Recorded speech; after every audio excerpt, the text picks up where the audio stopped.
Welcome to Surviving Roots, the podcast where we navigate the messy, beautiful work of healing and growth. I'm your host, Cari Fund, and this is your space to breathe, reflect, and find strength. Whether you're breaking free from old patterns, healing from loss, or rebuilding your story one small step at a time, you're in the right place. So take a deep breath, give yourself this time, and let's uncover the tools to move forward with courage. This podcast is for you. My guest today is Lauren Smallcomb, certified mind-body practitioner, trauma survivor, and author of the memoir, Golden Child, My Descent to Scapegoat and Rise to Freedom. Lauren began her career as an ER nurse, later becoming a doula and a nutritional therapist, before her own breaking point pushed her into a deep mind-body healing. After making the painful choice to walk away from a dysfunctional family system, she rebuilt her life and co-founded Flourish Therapy with her husband, helping others heal from childhood trauma. In Golden Child, she shares her journey as the family's favored daughter, the good one, and how that golden role shattered when faith and politics collided with love and identity. It's a story of estrangement, grief, and ultimately reclaiming her authentic self. Lauren now lives in northern Thailand with her husband, kids, and pets.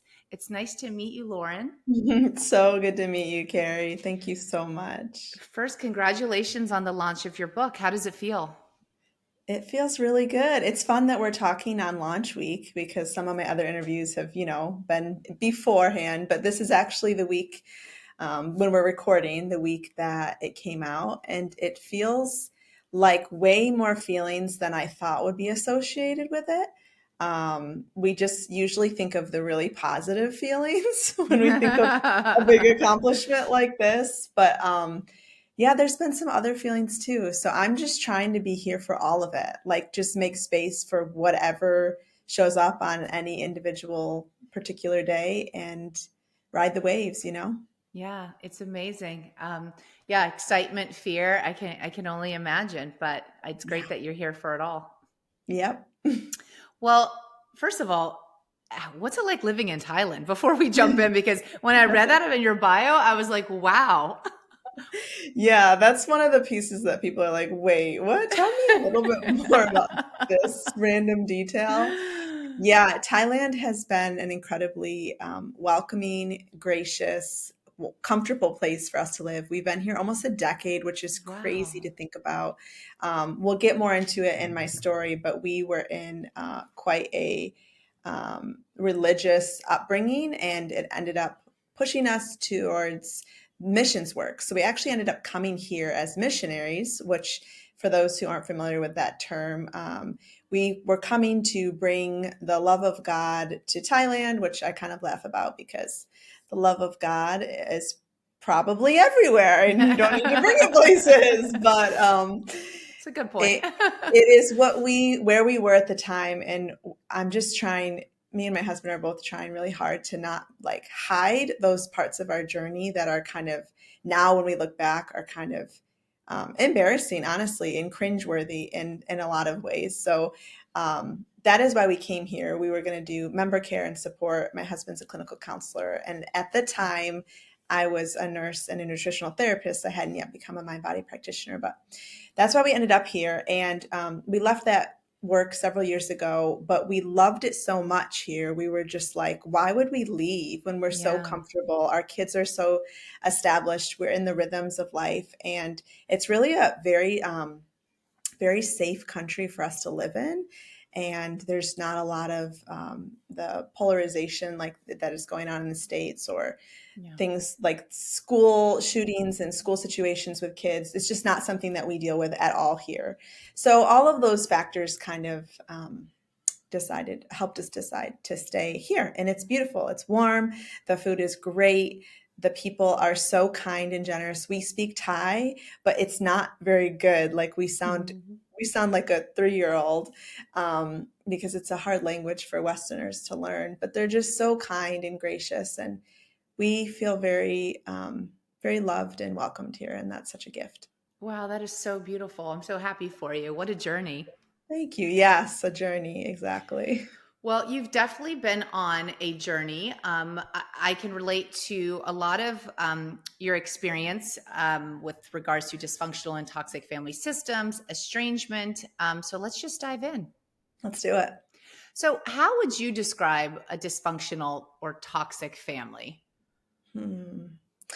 One of my favorite quotes about this, I wish I had it here. I should have jotted it down, but it's basically this idea that a family where you cannot be both held and free, where you can't belong and be your authentic self, family systems that don't allow for both of those kind of polarities that we need in human relationships to thrive are families that are unwell and that are dysfunctional. And there's a whole spectrum of like dysfunctional family systems, all the way to like a very rigid, toxic, narcissistic family system.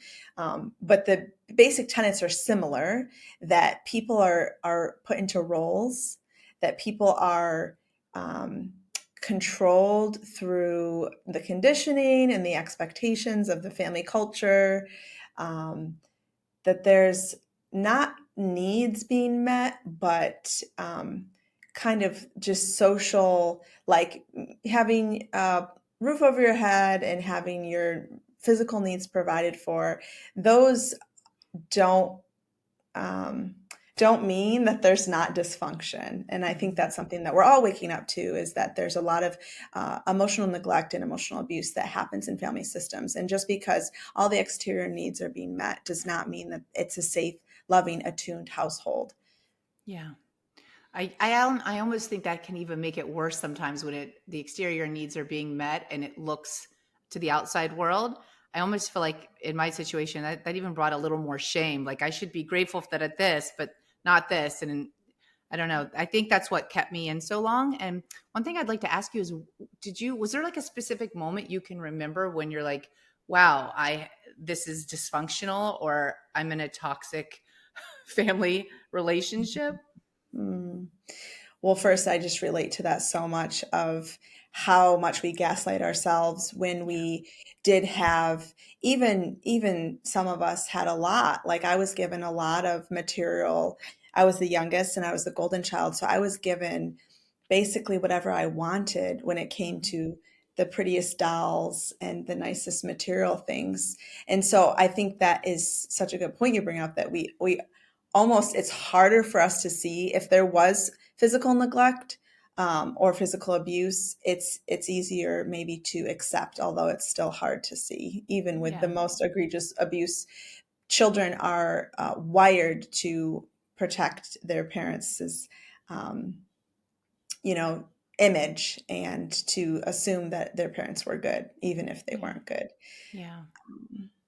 But your question about a time, Um, I think a lot for me, and maybe this is true for other people, but I found a lot of the connection points that came in hindsight for me. A lot of them weren't like in the moment when the trauma was happening. It was like looking back on it and realizing how dysfunctional the family system was. But yeah, there definitely was times in the process of the estrangement happening for me, where I realized, oh wow, this is so dysfunctional. This is like effed up. This is so manipulative. This is so coercive. This is so unloving, so unsupportive. Like there were definitely those moments where was like glaringly obvious. But Hmm. it takes us time to connect the Yeah. dots and put the puzzle pieces together. Yeah. I can relate to that. How long are you estranged to both parents or just one? Yeah, I'm estranged to from my whole family of origin, so brother, sister, mom, and dad, and Okay. that happened in 2020. So it's been about 5 years. Been about 5 years. Um, the pre-estrangement, I would call it, happened in 2015, 16, and that was like when the first big fracturings happened. And before that point, nothing had happened at all. So my story, I want to give a voice to golden children, because um, it can be also very confusing if you were raised with all of these gifts and all of these oh, you're adored, you're loved, you're welcomed, you belong. And then you change and you evolve it all, which is bound to happen because Mm-hmm. hopefully, as humans, we're evolving all the time Yeah. and shifts are happening. But these rigid family systems cannot make space for those shifts. So what Yeah. do? They panic and then they scapegoat you. So that scapegoating of me started in like 2016. And then we tried to patch it up and tried to like do mediation and tried to make it work. And when I say we, largely me, Mm-hmm. because I couldn't accept, I absolutely refused to accept a relationship without my family. It seemed like a crazy idea. How could Yeah. that be?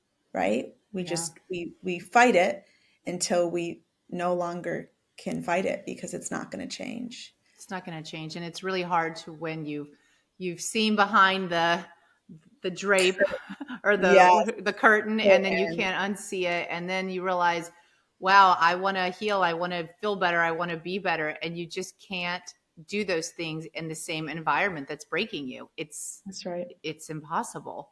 Yep. Are your siblings estranged, or is it just you? It's just me. Yeah, they're Okay. all still a family unit. Which is crazy because my sister was actually the scapegoat and I was the golden child and we traded places, which is another thing I like to bring awareness to because these roles are flexible. Like they just want family systems just need someone to fill the roles. They don't care Yeah. who fills it. It's like an And so audience. that's right. It really is. As soon as I was scapegoated, she kind of we kind of swapped spots and she went into the golden child role, so she is now in that role. And they all have the same narrative Yeah. of me. Yeah. Yeah. It's just a different role, a different prison. It's like, I don't know. Different role, different prison. Yeah. Well, you wrote this beautiful book. I would love to know what inspired you to write and share your story and what makes your story unique. Yeah.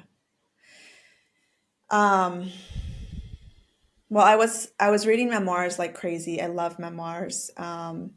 And I just kept thinking, wouldn't it be so cool to write my story one day? But then I was looking up all the statistics about, people who start writing and they never finish, and it's really hard to get a book to the market. And I was just like, no, no, no. So I kept thinking of it and stopping many times. And then finally in 2022, decided to do it and I decided to start writing.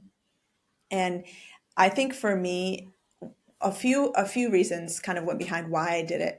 One, not everyone in these situations can talk publicly about them for whatever reason, like logistical liability, whatever. And I felt like I know my family and I know that they are not going to find their way back to me. And some people might say, how do you know? And I just know history is showing itself to be true. And Mhm. so it was like, well, I have this story and the bridge is already burned. Like they're not, I put the ball in their court, telling them I was open to repair and that I needed them to try and repair if they wanted me back in their life, and they never responded. So it's like I have this story. Do I want to use this story to help other people who aren't talking publicly about their story because of whatever reason?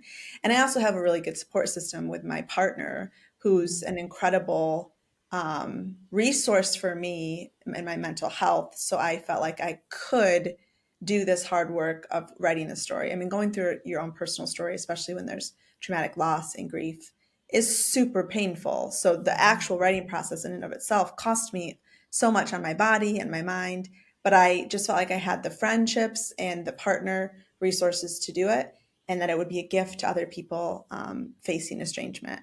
So, Yeah. yeah. That's beautiful.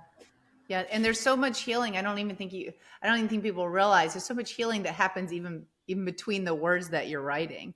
Like, I don't know, when you were writing your stories, we were like, oh, well, maybe that wasn't this bad, or maybe, okay, maybe I'm being dramatic. Did you gaslight yourself at all through your writing process until maybe like an editor or a friend read something and they were just like, wow, like, and then they give you a reality check with, yes, it was that bad, or yes, that really is extremely toxic. so much gaslighting throughout the process. And Yeah. like even reading the scene, like I would do a scene, I would write a scene and then I would like bring it to my husband, who thankfully he's been around. We were high school sweethearts. So he knows my family Mhm. almost as well as I do because he grew up with them too.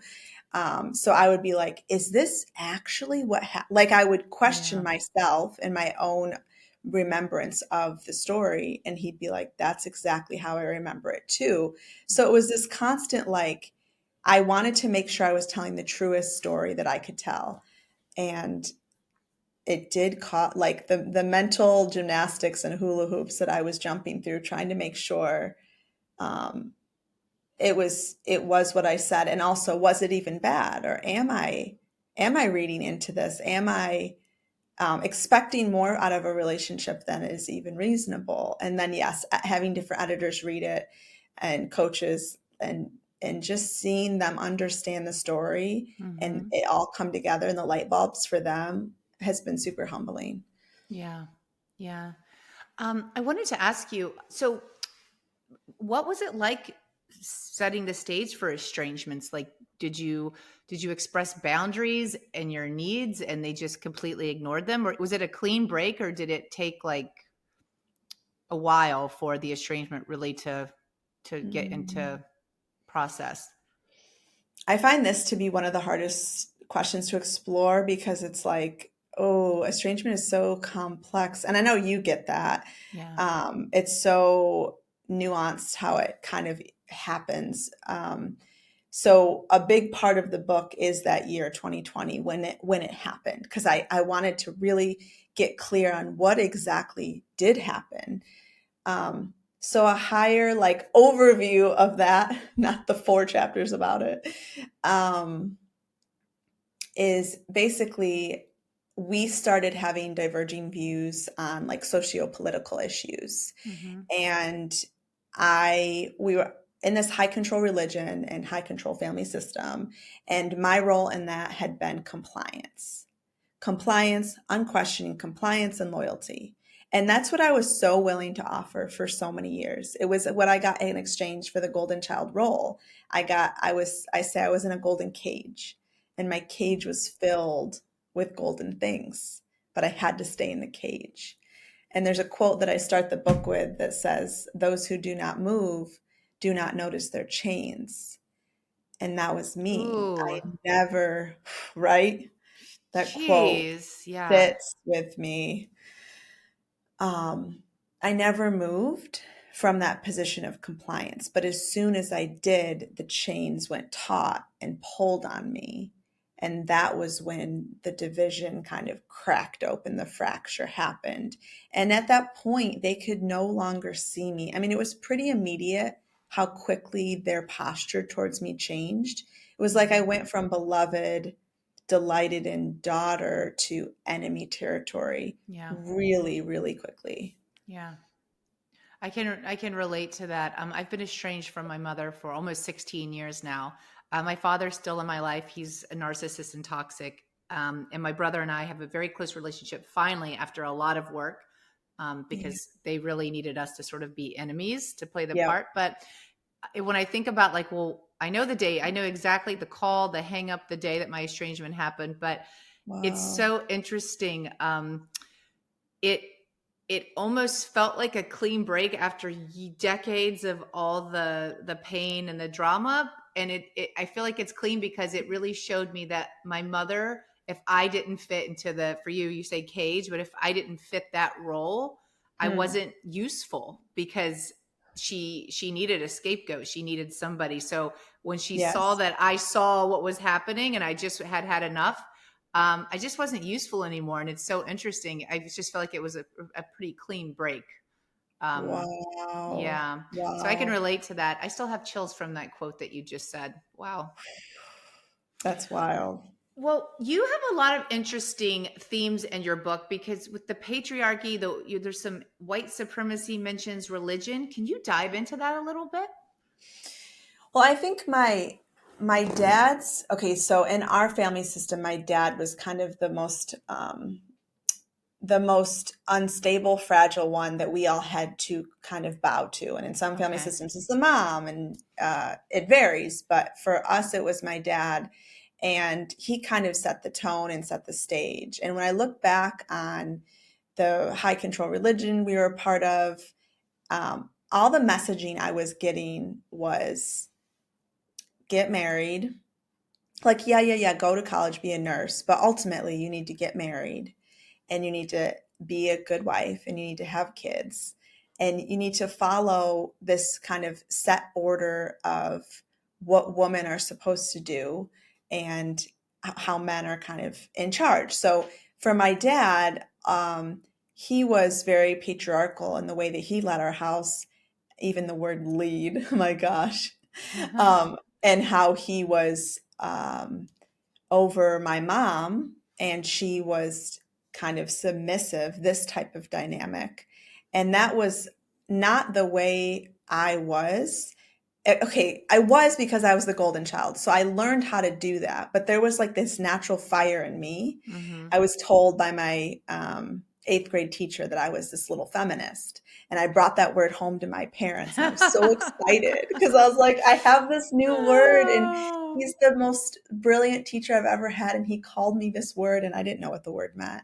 And my parents were like, oh no, like that's not your word. That's a bad word. You don't want to be that word. And my word like floated away, but I kept it. I hid it deep Mm-hmm. within me somewhere. And it was always there, this like fire and drive and passion to like advocate for people and to see outside the status quo. It's just in the role that couldn't really be nurtured, only in Mm-hmm. like very little ways that didn't threaten the system. So I was in this patriarchal system, but I couldn't maintain it any longer, and that's my relationship with my partner wasn't that way. We were Mm-hmm. equal, Yeah. and when I started having these questions and started rocking the boat in our families, he didn't like quiet me. He listened to me because he Mm-hmm. respects me and he loves me and he wanted to hear what I had to say. And that dynamic was just so threatening to my dad because that's not how he operated. So I think a lot of my unraveling and like self-reclamation was in large part like going against those conditioned systems that believed a woman should be the all women should be golden children. Yeah. And if they're not, they're scapegoated. They're seen as like the Jezebels, or they're seen, any kind of characterization that you give a rebellious woman. That all comes from the patriarchy. And I had to buck up against that. And it's a big part of kind of how I got discarded, Yeah. because I no longer offered that submission. Yeah. Were you ever able to like talk to your mom or your siblings about any of this, or was it sort of Mm, like known that you just had your partner, your husband? yeah, my mom was like one and the same with him. Like Yeah. there was no deviation. One time we had a talk. She actually came and visited us here in Thailand, like 8 months after we moved here, and I had a really good talk with her. And I felt like the curtain like opened for a minute, and she Mm-hmm. kind of got what I was saying, about how he was coming off and how aggressive he was, and how people took it, and how he was like harming people with his rhetoric. And um, she listened to me and she said, let me think about it and let me talk to dad. Well, she went home and Yeah. talked to dad. And a few Yeah. weeks later, I got the call, like, your dad disagrees with you and I'm not going to discuss this further. That was the kind of Okay. control and dynamic. And my siblings, unfortunately, they just knew me as the golden child who got everything I wanted. So as soon as I started to say, like, listen, mom and dad are actually mistreating me now, Yeah. and I'm this is happening here, trying to show them what was happening. It was immediate. Shut the hell up. Like, that you've been fucking spoiled your whole life. There's Yeah. nothing here. Just stop. And so the only way that they could make space for me is if I just closed my mouth and got back in line and bowed my Yeah. head. Yeah. You mentioned 2020. So that was like the time of the pandemic. And I know so many people's lives changed during the pandemic. And what I mean by is when like the world is like shutting down, you have a lot more time to like not be so busy. So you can start realizing like what's making you happy, what's not making you happy, where you're just sort of in fight or flight, or where you're just going with the motion and life is like passing you by. I know so many people whose lives changed. They changed careers. They got divorced, they started drinking or they stopped drinking. Like so Right. many things happen. Would you say just having that shutdown just gave you like a huge life pause to really get clear on all this stuff, or was it already happening before that? Yeah, no, it was. It is crazy how much 2020 shifted things. I have a friend who said like nothing that wasn't real survived 2020. And I Yeah. was like, Ooh, you gave me whoa, chills again. Jeez. so much truth to that, right? Yeah. That was definitely a big part of it. We came back to America and got stuck there because the flights right around March when it all went down. We were supposed to only be there for 2 weeks and we got stuck. So we ended up being, quote, stuck in America, unable to fly back to our home where our schools were, work, everything was in Thailand.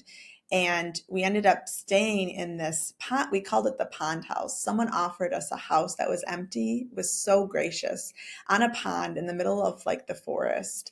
It was so serene and so beautiful.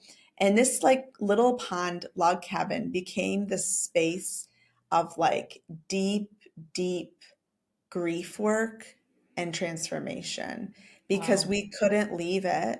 And it was also the middle of winter in upstate New York for like 6 months. And we couldn't see anyone because it was COVID.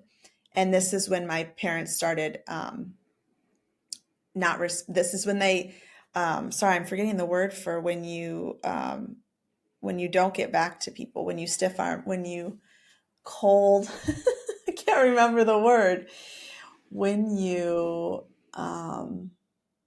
it doesn't matter what the technical word is, but basically their whole posture towards us completely changed and they iced us out. Okay. And so we're in this cabin and we're faced with like the faith system we're in, we're not sure we believe. The political tropes we've been told our whole lives are falling apart. Everything's just like being questioned and everything's being re-examined. And um, it was so much traumatic loss that year, but it was like a fertile ground for transformation. Mm-hmm. It didn't look like this beautiful, shiny transformation. It looked like death Yeah. and loss and grief, so much grief. Yeah. That's very, it takes a lot of courage. And I always mention to people like, listen, staying the same in pain is a lot of work. Being this golden child, being this good girl, going with Yeah. the flow and living in this cage, it's a lot of work. But healing is a lot of work as well. They're both a lot of work and very hard, but one leads to your true joy and happiness and That's right. living the life that you're meant to live and becoming the person that you're meant to be. And one, you stay the same. So either way, it's a lot of work. It just depends on where you want to be, Yep, you know? exactly. Yeah. Do you I find echo that. yourself still quite religious? No, actually, a lot of those we outgrew that as well, which it was just kind of made so much, made it such a season of deconstruction and like Mm-hmm. having to reconstruct our whole lives after that because we both grew up in the same high control Christian religious um, denomination. And it was what we built everything on. Like it was our Yeah. foundation, just like our families were. So we Yeah. kind of lost like family and not kind of, we definitely lost family and our faith at the same time, which they were so interconnected. So it makes sense why we lost. They fed each other. The Mm-hmm. dysfunction in both high control systems fed one another completely. But we have definitely taken steps back from that and have a much more like open, um, expansive, kind of mystical, like our faith now is more like there's so much mystery. We don't know. There's so much that we don't know and that we can't know. And so it's completely different than what it was. Everything we were based on was certainty Yeah. and proof and theology and telling people how wrong they were. Uh, Yeah. There's a lot to grieve, not only people in your life, but things that were such part of your foundation. What has that grieving process been like for you? hmm. Before this point, I really didn't know grief well, but grief has become um, such a friend, which is a weird word to call it, but it's become a lifestyle for me and the way that I've survived. Like without grief and acceptance, they both connect.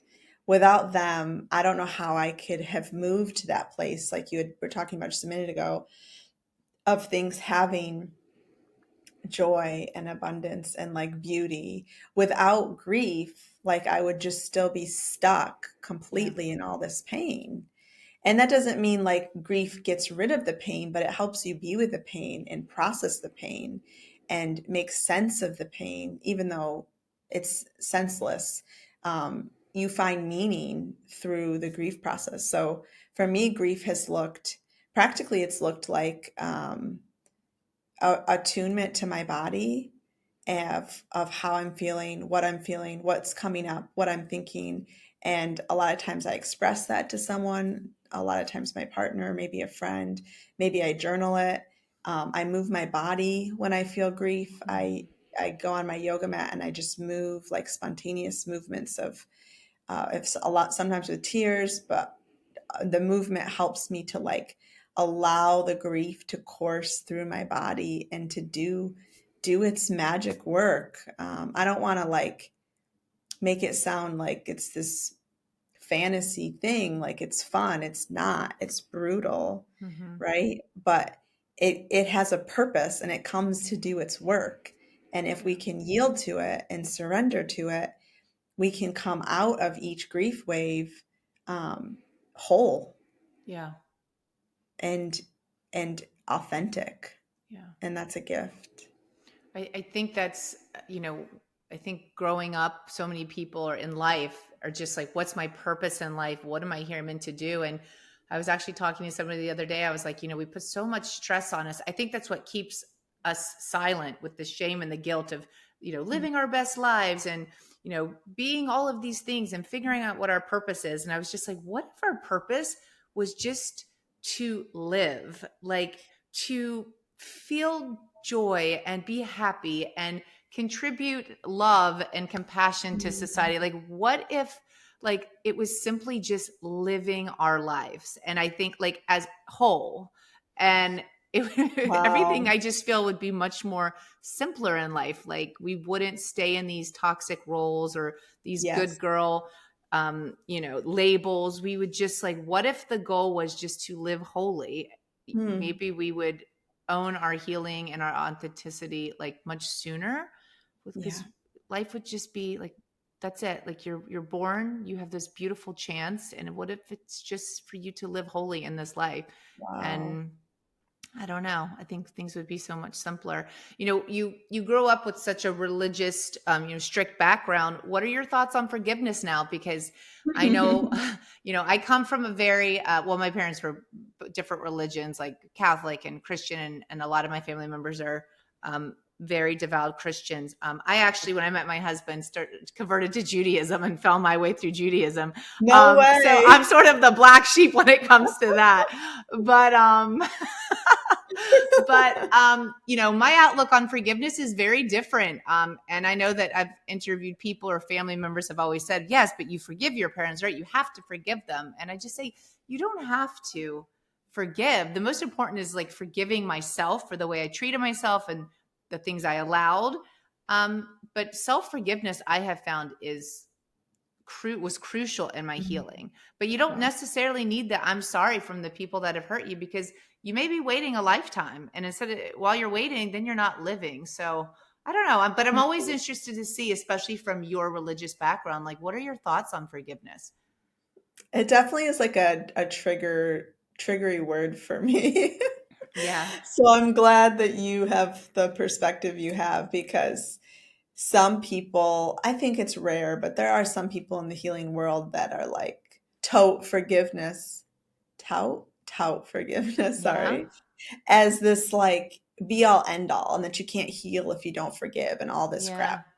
Um, I believe it's more for me, the word is acceptance. Mm-hmm. That is how I come to terms with reality and live in reality and integrate my full self and not Yeah. have parts of me disjointed and in denial or other defense mechanisms that I'm trying to cope with. It's like me accepting reality has just changed everything. Um, when I finally accepted reality that they were not going to attune to me, that they were not going to see me, that they were going to stay blank, blank face, flat affect, uncaring, unmoved by my pain, by my grief, by my suffering.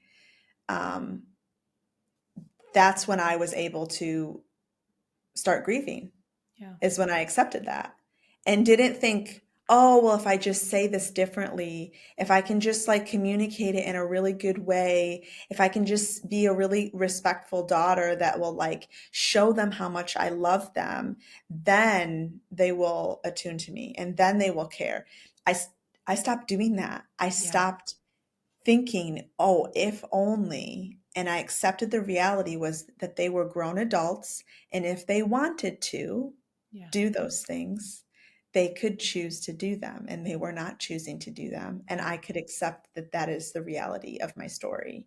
Yeah. And I think acceptance is where freedom comes for me, not so much forgiveness. Yeah. And as I've grown, I've definitely been able to understand more of the why behind their rigid system that they need to cope, and how I stepped out of that and they didn't know what to do. Like I can have empathy and cognitive understanding of maybe why some of these things have happened, but that doesn't mean that I need to um, wash their hands of their Right. choices Right. and the very real harm and trauma they brought to my life and to my children's lives. I don't feel the need to do that. Yeah. I think that's very well said. And it's almost like, when you realize you're worthy is not attached to their choices and decisions, I feel like acceptance comes like easier, because Yeah. I feel like so many of us stay in that situation trying to tiptoe and, shape shift ourselves because we want them to like make the right choice. We want them to love us. We want them to change. But when you Yeah. realize that no matter what you do, like your worthiness has nothing to do with Mhm. their behavior and actions. It's just you're trying to change somebody that you have no control over changing. That's right. You brought up your kids, and I wanted to ask you, because someone like myself that has two young kids, I've been Mm. estranged from my mother since before they were born. Um, what do your kids? I don't know how old your kids are, but what do they ask you about this, or what do you tell them about Mhm. estrangement? Yeah. Yeah, they're all teenagers now because we did the whole get married super early, have kids early. That was the whole religious thing. Mm-hmm. They saw it all. They've been here for all of it, Okay. unfortunately, and maybe fortunately, I don't know. Who knows what's best, but they were very, very close to my parents. Okay. Sleepovers on the weekends, special birthday meals, special parties, all the things. And when we became estranged, those things obviously all went away. Um, and the losses are huge. Yeah. So I'm very open. My two older teens are going to read Golden Child. I've read them some of the scenes along the way, but they now that it's out and there's an audiobook, they both want to listen to it Yeah. and kind of hear the whole narrative together. Because they were also 5 years ago, they were, younger and they don't know everything. So I'm fine with them the ages that they're at, knowing the whole Yeah. story. Yeah. Um, and we're just really open. The way that we parent now is very different from the way that we were parented. And that's one of the things that happens for all of us, right? We begin to be cycle breakers and we Mm-hmm. start changing how things go so that our families can be more healthy and we can break some of these patterns. Like we're not going to get all of them healed. There's no way, but we can do a lot. Mm-hmm. And so we just really value openness and honesty and not having them take on the parental load. Like, we're the parents, you're the kids. Yeah. You don't need to attune to me and make me feel better. That's what daddy's for. And that's what Yeah. my friends are for. But you get to be part of my world. And if you have questions, I'm going to answer them. Yeah. And so I've answered questions, and I've also tried to not demonize my parents Yeah. in the sense that, like, there's reasons why they're doing what they're doing. It doesn't make the reasons right. Yeah. It's dysfunction and Yeah. it's harmful. But they're not monsters. They're broken, and they've got a lot of stuff that they have never worked through and are choosing not to work through. And that's Yeah. why we can't have a relationship with them. And it Yeah. sucks. Yeah. I can understand that. That's I think open communication is key. I plan to do sort of what you're doing. My kids are 7 and 10. So my oldest, we've talked a little more and more, not into like the details of the toxicity, but just how, Sure. mommy has to be healthy and happy to be a good mom. And I have to protect myself from anyone that would, not allow those things, even if it's, That's right. my mom. So, Yeah. um, yeah, I get that. Well, I want to say congratulations to the launch of your book, The Golden Child. Everyone can grab a copy on Amazon. I'm going to link it. I just would like to end on one final thing for everyone listening, because today's been a lot. How did leaving help you? Mm.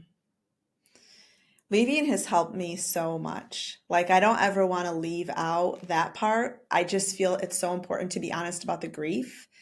And the grief's been massive, and the grief continues, and the grief will be for the rest of my life. It's not going to stop. However, the relief and the freedom on the other side of the benefits are just as real. And I like to say I kind of hold both in each hand, grief in one hand, and the joy and the freedom and the ability to be my authentic self in the other. And they're both part of my story.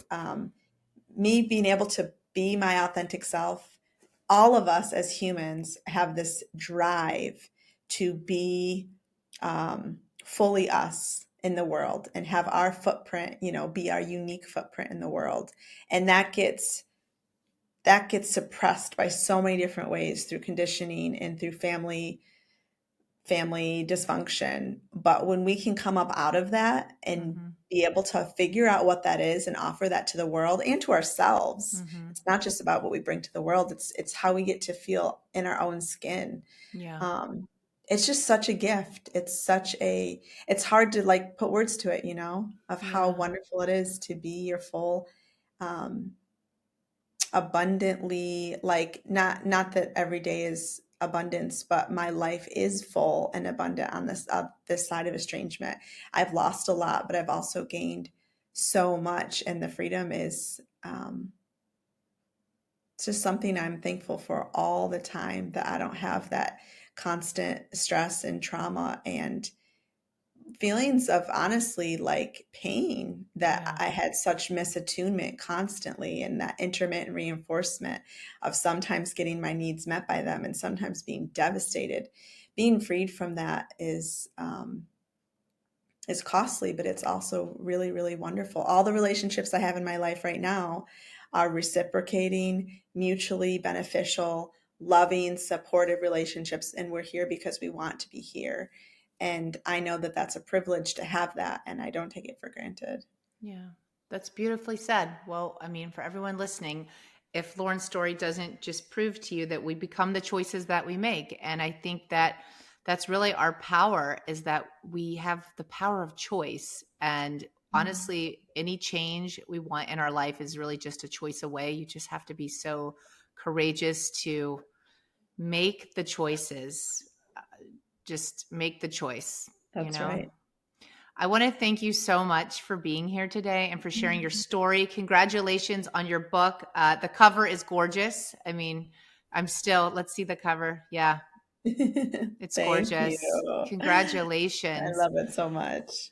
And I'm so excited for you. Where can everyone find you at?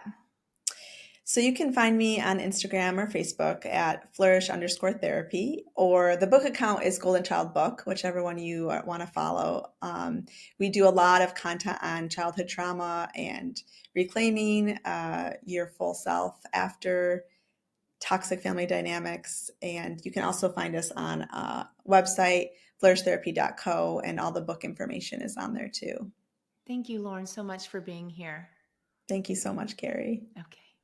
Thank you for joining me for this week's episode of Surviving Roots. I hope it gave you something meaningful to carry with you. Let's keep this conversation going. Find me on Instagram at cari.fund, where I'll share more from the show. Don't forget to subscribe, leave a review, and share this with someone who needs it. And remember, we are the choices that we make.